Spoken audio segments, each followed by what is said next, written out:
All right, guys, welcome to Bite Me. This is season 1, episode 44, The Truth About Modern Co-Parenting with Gigi Naturally. I have come to the conclusion that marriage is a social construct designed by the government to control people's money. The divorce rate is 50% in our country, and family law attorneys are paid more than anybody I know. Let's be honest, families are a business in America. They're also a lot of hard work and dedication. For myself personally, I've had 3 failed marriages, 2 bio children, and 2 children. I also play bonus mom too. In 2021, the one size fits all mold is out, and the one size fits mold. I'm trying to say something's not working here, but you guys understand that families don't come in cookie cutters anymore, and that you can build your own. Single moms, single dads, blended families we choose. There's all sorts of types of families. For myself and my partner, I have found comfort in domestic partnership, raising children together, having not been afforded the ability to co-parent with our former spouses, their choice, not ours. But I've always admired the people who were able to achieve that reality, not only for their children, but also for themselves. It just seems healthy. Today on Bite Me, we discuss Gigi Naturally's modern co-parenting dynamic and hopefully get some tips and tricks on how to live life on our terms, just like she does. Gigi, would you please introduce and tell us a little bit about yourself? Hi, so I'm Gigi Naturally, and I'm a mother of 3, and I cohabitate and co-parent with my children's father currently. I'm also a licensed esthetician, and I own a small business at home. And I met Gigi on TikTok, and if you follow Gigi, which is Gigi Naturally on TikTok, she does this segment called High Thoughts with Gigi. It's not all she does, but I would go so far as to call it a segment, and it's amazing. And so we have snacks tonight in honor of her. I have Twizzlers and sour cream and cheddar Pringles and tomatoes, baby tomatoes for some reason. Really good combination. And then water, because damn it, you gotta hydrate. What do you got? Hydrate. I've got gluten-free Oreos. Okay. I've got water, of course, always water. And I've got chocolate chip ice cream. My God. My favorite. You put Oreos in the ice cream. Yes. You guys see what I'm talking about? I watched this woman make a bacon something or another waffle sandwich the other day. Yes. I had to change my pants. It looks so good. Chaffles. So delicious. Oh man, Chaffles. It's got a name? Yes, it's called a chaffle. Yeah, I think like half the women who watched that went out and bought a mini waffle maker right after that. I had to put a link in my bio for that mini waffle. You should have had them sponsor you. Yeah. I know. That's crazy. But so today we're talking about Gigi's co-parenting dynamic with her baby daddy Ken. And we're going to talk a little bit about her journey coming out and what that looked like. And so that brings us to our first question. I hope I'm not talking out of turn here, but you make it no secret you're a lesbian on your TikTok. Can you tell us a little bit about what your experience was like when you came out to your children's father, Ken? So when I first came out, we had been married about 2 years at that point, and I had sat on it for a while. I got sick, so I was a relatively healthy person before this, and I ended up getting diagnosed with cancer. And when I got diagnosed, I had a really big surgery. And I thought, if this is the end of my life, I don't want to have any more regrets. I don't want to feel like I haven't lived my life. So we went out one evening and we came home and we were sitting in the car, and I told him, I started crying because I was just like so devastated. And, you never want to break up your family. So yeah. I was just so devastated. And I was like, I think I'm gay. And his response was, well, that makes sense. Oh, wow. That's what he said. And I was just at that moment, I was more hysterical than anything. I was like, what? And he just was like, well, like try to date some women and see how you feel. And he was always really supportive. He was very supportive from the beginning of me trying to figure out what I was doing and what I needed out of life to be happy. Because, if one person's miserable, they make the other person miserable. Yeah. I mean, it sounds like he was very emotionally mature to handle the situation. I mean, I just feel like if it were me and my partner had told me, I would need a minute. Yeah. Like I would need a minute. You're going to have some feelings about that initially, Yeah. I think some people, maybe not everybody. It sounds like for him, maybe he had an idea in his head. Maybe something you did wasn't. Too. Yeah. Yeah.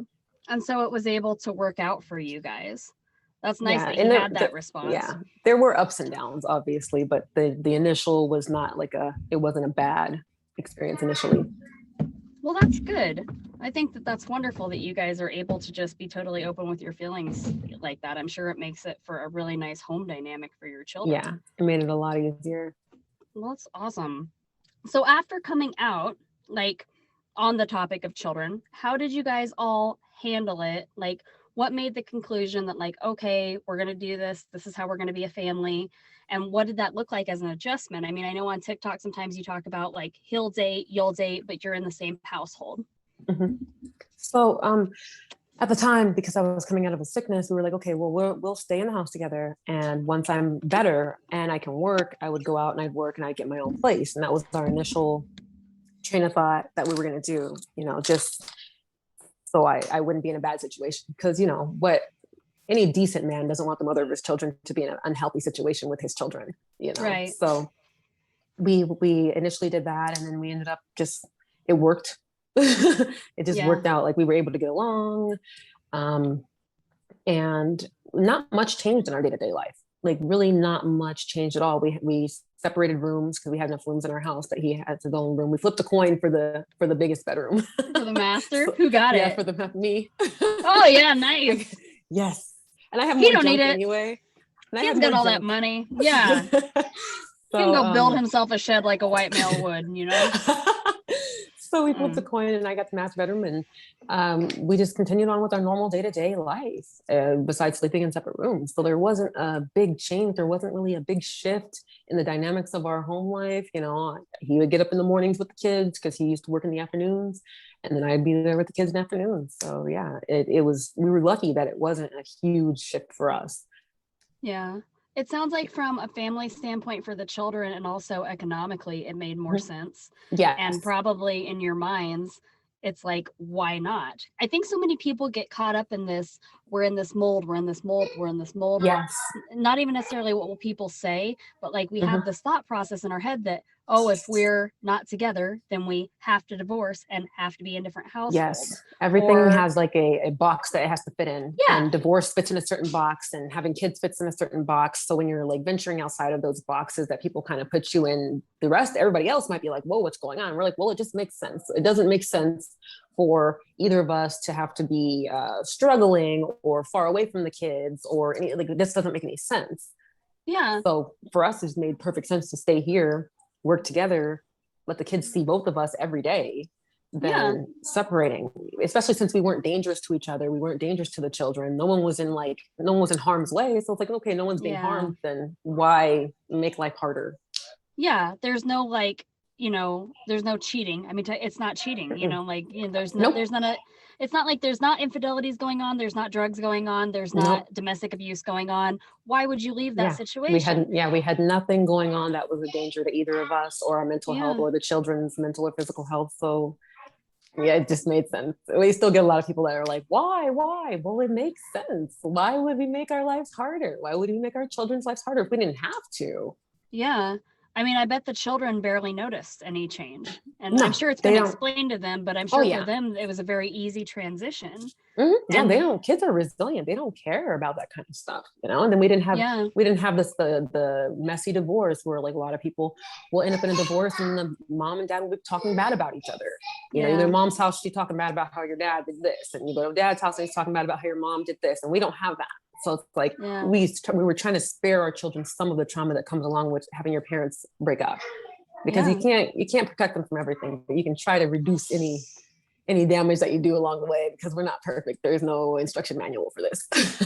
I mean, your family seems very jovial. Every time that I look at your TikToks that you make about your family, I'm very inspired by it. And it's also very relatable for me, because me and my partner, we raise children together, but it's a yours, mine, and our situation. And we have dual households on purpose, because for us, I mean, and sometimes we're at his house and sometimes we're at mine, and like, we're always together, but we're somewhere, but there's times when it's like, I need my solitude. I know he does too. And it's not because we're squabbling or anything. It's just like, that's just who we are as people. Exactly. And I think it's so beautiful that there can be no more boxes and people can make their own decisions as long as everybody's healthy and doing well. Exactly. No one's being hurt. That's really cool. Yeah. Like if no one's being hurt, why fix it? Doesn't make any sense to me. Yep. But for other people though, who maybe are also having trouble, staying in those boxes or wanting to get out of those boxes, or maybe they're in a marriage and they sense that something is different about them from a young age or something like that. You seem very happy and content in your TikToks and very like aware of your you-ness and just so submerged in your you-ness, and it's so great. Is it hard some days, or do you feel that things flowed pretty naturally? Like, what advice would you have for other people in a similar situation?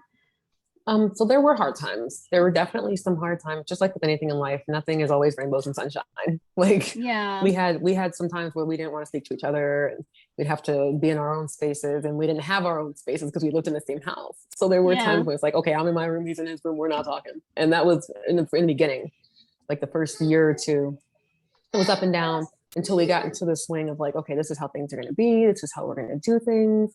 And after once you get into a routine, it's just second nature at that point. Like now this is just life now. It's become our new normal. And for like anyone else going through it, it's so like, and I've been in therapy the last 2.5 years too. So going to therapy also helps. And I know a lot of people don't like therapy or like, There's a stigma. Like, there's too much stigma attached to mental health. They didn't need to destigmatize it. I would argue mental health is more important than physical, almost. Yes, almost. It really is. It is just, if not more, just as important as physical health. So like getting therapy for everybody involved can really help too, because you might not know why you're feeling a certain way. You might be an angry person and not realize that you're angry because you got, miscommunication in your household. Yeah. So learning how to communicate with another person through therapy is like a lifesaver. A really lifesaver. So I always tell people. Yeah. Yeah. Like definitely try therapy. So your advice would be to try therapy and maybe also give it time. Like if you're time. Like definitely just coming time. out. Oh yeah. And most people know their spouse better than anybody else, so like I knew that when I told Ken it wouldn't be like a violent thing. He wasn't gonna lash out at me because that's not his personality. Some people are not in as safe of situations, so if you're not in a safe situation, obviously it may be best for other people to leave quietly and then later be able to come out. But in a situation like mine where I was able to come out to my spouse without fear of backlash, so it's best to come out and let everybody have their emotions, because everyone's going to have them. You have to like mourn the loss of the life you thought you were going to have. Like we all had an idea of what family we would have, and it was a loss for all of us in our minds. So we had to embrace what we are going to have now. It's expectations. People need to keep their it's okay to have high expectations, I think, of yourself and some things, but people need to manage their expectations. Yeah, you can't let your expectations control you. Yeah. And also, like, I think comparison is the thief of joy too, so you really have to just understand that like not everything is going to be how you thought it was going to be, and then you have to figure out where you want to go from there. And it sounds like you and Ken did that. Would you say he would offer the same advice, or what do you think he would say? We don't really care what Ken has to say because he's just a white guy. But we're going to ask anyways because we're considerate, And one day when he's in our hippie commune, he's not going to get to talk because his lips going to be so shut. So we're going to... There we go. Yeah. Yeah, I think he'd say the same thing. Time. Yeah. Maybe. Is that a Life straw? Are you drinking a Life straw? Does it filter No, it's a Contigo. Oh, it's just a regular Contigo bottle. I'm fascinated by the Life straws. My kids have them and we take them camping and they dip it straight in the lake and then drink it. And I'm like, well, that can't be safe. But they're fine so far, so it's cool. Oh, they're still okay. They're desktop. They're all right. They're crazy. So, they were occupied for 10 minutes, so I let it happen. But yeah, Gigi and I are also moms to 3 children. So if you're at home right now trying to listen to a podcast and you have 3 children, this is super relatable content for you. So on that note, we're going to take a quick break. We'll be right back with Gigi Naturally. I don't know if you guys can hear that at home. I think I talked about this last night, but lately there's been this lady named Edna, and she comes on and she says recording now. So if you guys can hear that, I apologize. But we're back with Gigi Naturally on Bite Me. We're talking about all things modern co-parenting and coming out, to your spouse. So Gigi, it's been a hot minute since I dated. Holy shit. When I was back in the dating world, though, and it was dating apps, oh my God, like some of your TikToks, I almost have to trigger warning because I'm like, dating apps are Flashbacks. intense. Yeah, like is it still a jungle out there, or what does dating look like post COVID? And are you enjoying it?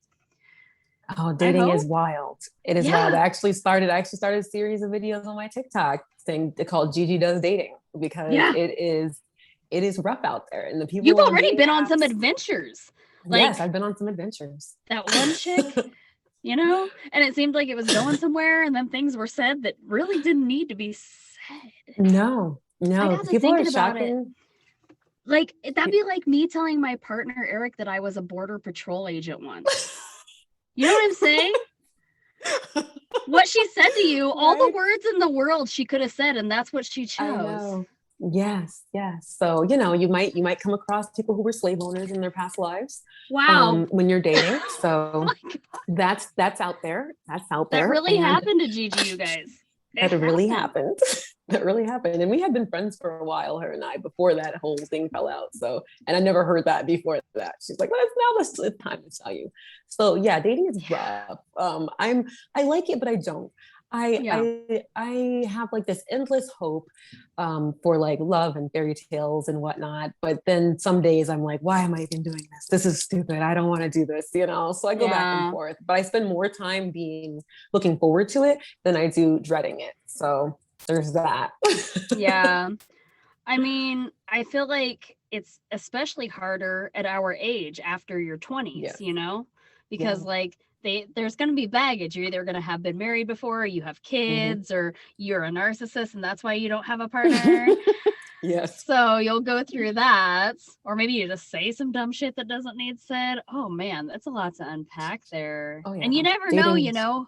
until you get there, right? Have you had some No. surprises?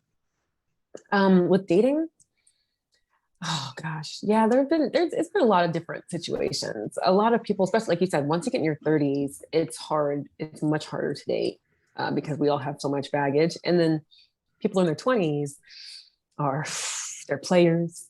Yeah. Yeah, they got the energy. They have the energy. I don't have the energy. I don't have the energy to play games. They want to play games. They want to get chased. And it's like, I'm not there. I'm not well, there. you're not going to be chasing a 5-year-old and then go chase a 25-year-old. That's not Thank you. Like I have children that I got to chase around all day. I'm not chasing an adult, So now I'm at a point where I'm like, oh, I will attract the right partner. I don't have to chase anybody. So I mean, the right one really will find you. It just happens, naturally, and to Gigi naturally. Should we do a little Gigi plug naturally. for you, like our own little bachelorette version, Gigi? Right. if any of the ladies are single and looking out there, and you got a white male that you're domesticated with, and you don't want to sleep with as well, hit up Gigi naturally on TikTok. You guys got some things in common. Bonus points if you like co-parenting queers. Yeah. Bonus points if you like organic things and snacks late at night. Just give us a call. Oh, we're here. We're here for it. Yeah. No, my hat's off to you for being in the dating world. That is craziness. And people are, man, I don't know. I'm sure, I have to assume that lesbian online dating has to be more honest than like your regular run-of-the-mill Tinder white guy holding a fish dating. It's got to be more honest. Lesbians. There are white lesbians holding fish. Oh no! On sites. Yes, no, they do. no. Yes, they do. I don't want that. Yes, it's the same. It's the same shit, different shapes. Okay. Oh wow, that's disappointing. Shapes. It's all pasta in different shapes. Yeah, lesbians there's something else. I feel like I've honestly, since I'm coming out, I feel like dating women is way worse and more difficult and more painful and more complicated than dating men. I've dated a couple where the crazy was there. That's a fact. I get it. There was one where she kept needing to go back to this building for things, and I come to find out she was on 24/7. Gosh. And then she wanted me to take her get a 6-pack of beers. And it's like, I don't think there's going to be a second date here because you seem like you're going to be in jail next week. But, she was hot, though. Women are intense. Women are very intense. Yeah. And you got two intense people in a situation, and it could be explosive in a good way or a bad way. I've met some lesbian Trump supporters, and I don't understand it. Oh, I'm there's like, tons. what? I live in Arizona. They're all over the place here. Them? All over the place. Oh, yeah. For what? Don't ask me. I have no idea. It's like He some people hates just like Rosie to, O'Donnell. He hates her. And I feel like a lot of those some women people look hate like, themselves. yeah, boy, Some that's, people you just hate said a themselves. mouthful there. If that ain't the damn truth. Boy, you heard it here Mhm. first. If you're a Trump supporting lesbian, you fucking hate yourself. Hate yourself. You better get off that shit. Get happy and get with it. But Get happy. the last and unrelated question, speaking of happiness, you always seem so free and flowy and natural in your TikToks, and just like you do your own thing with your own style, and your attitude matches it, and like it's everything. So maybe it came from modeling and pageantry when you were little. We talked about that, prior to the episode. Gigi and I were talking a little bit about, she did some modeling, in earlier years. What gave you your keen sense of style and made you like, why are you so awesome? Tell us your secrets. I don't know. I've always thought of myself as weird. Yeah. I've always thought that I was awkward and strange and odd, and I've always been very different. Like all through school, I got bullied because I was always really different. My mom though has a really good sense of style, and my mom a lot of my life helped me like pick my own wardrobes. And then I was in performance, beauty pageants, theater, musicals, all that stuff. So I think just being able to be creative.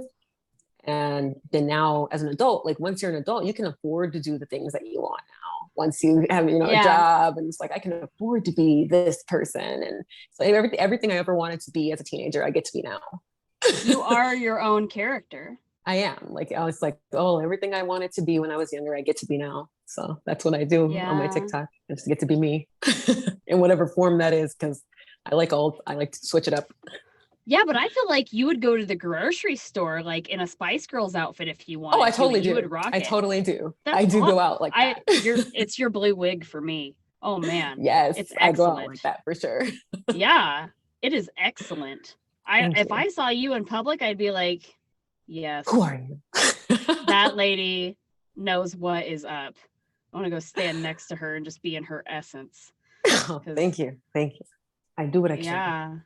Yeah, it's very cool, and it's very good angles on the TikToks. And isn't it interesting? Because like I guess I'm a comedian, and apparently, did we know we were performers? And then we get on TikTok and we're performers. My mom always knew. My mom had me in acting school and modeling school when I was 8. Yeah. I started pageants when I was 8. Like my mom was like, so when I started doing TikTok, I told my mom, like, oh, I'm doing, she's like, finally, all those acting lessons paying off. She's like, all that money I spent on acting school paying off. I'm like, yeah. I'm glad you think so, Mom. Let it be her. Let her have it. Let her have her victory. Right. Yeah, I get to be me. I get to perform. Yeah. Nobody puts Gigi in a corner. No, nobody. You get to be the own character. You get to be the main character in your own story. And if you have to be, and if your life is a story, then why not make it, the greatest story of all time? Yeah. That's beautiful. Thank you. Gigi's so beautiful. You guys got to go follow her. So I want to thank you, Gigi, for being here tonight. Do you have anything that you want to say? What do you got going on in your life you want to say to the audience? Well, I have a small business. So I make skincare products. I am a licensed esthetician, and I do holistic and herbal skincare, CBD products, and candles. I got into candle making this year. So I've been making lots of candles. You can check out my website, giginaturally.com, naturallygg.com. Yes, naturallygg.com to see all the things that I make and all the things that I do. It's definitely my passion in life, besides TikToking. And I can tell you guys, I have bought Gigi's products personally. Really excellent quality. It's something you can feel good about spending your money on it. And I think even I bought her fur balm for my fur babies, and also the candles. Candles are big right now, but even on her products and the ingredients, doesn't it say made with love? Love. I put love on every label because there's love in there. I put my whole heart goes into everything that I make. And probably literal sweat and tears as well. Yes. You can literally buy a portion of Gigi to own in your home and burn as a candle. Have Gigi's essence in your home forever. A little bit of Gigi essence in there. Yeah. Burn some gay Gigi in your house where you have your white male that you don't want to sleep with. I don't know. This got weird. But anyways, all right, guys. For more information on co-parenting in 2021, you can visit dconfly.com/helpful tips on co-parenting, and for resources on how to come out to your spouse, go to imclinic.org. You can catch me on the Truthful Groomer website, Twitter, and Insta. Thanks, guys. We'll see you next time.